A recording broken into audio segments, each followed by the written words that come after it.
ছোট বড় আমরা সকলে একটা সমস্যায় ভুগছি, সেটা হলো হেয়ার ফল। কোনো কিছু মেখেই আমাদের হেয়ার ফল কন্ট্রোল হচ্ছে না। যে কেউ ডাক্তার দেখিয়েছে, কেউ অনেক রকম প্রোডাক্ট ইউজ করেছে, কিন্তু হেয়ার ফল কন্ট্রোল কোনোভাবেই হচ্ছে না।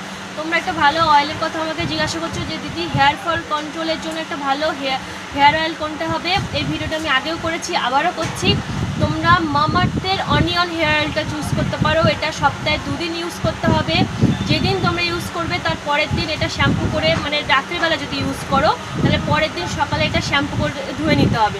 তোমরা যে কোনো শ্যাম্পু এর সাথে ইউজ করতে পারো। এটা অল হেয়ার টাইপ একটা হেয়ার অয়েল। জাস্ট চুলের গোড়ায় গোড়ায় স্কাল্পে এই তেলটা দিয়ে হালকা মাসাজ করে তোমরা পরের দিন এটা ওয়াশ করে নেবে। হেয়ারটা একদম মানে 100% কাজ করে মামাআর্থের অনিয়ন হেয়ার অয়েলটা। আর মোটামুটি এটা তো বললামই, এটা অল হেয়ার টাইপ। তোমাদের চুলে যদি স্ট্রেটনিং বা কোনো রকম ট্রিটমেন্ট করা থাকে, এটা সেই চুলেও ইউজ করা যাবে। খুব ভালো একটা, আর রাফনেস, সবথেকে বড় কথা রাফনেসটাও এটা কমায় তেলটা। খুব ভালো একটা হেয়ার অয়েল, এটা তোমরা চুজ করতে পারো। প্যারাবেন ফ্রি, আর কোনো এর মধ্যে কোনো সিনথেটিক কালার বা কিচ্ছু নেই, এটা তোমরা নিতে পারো।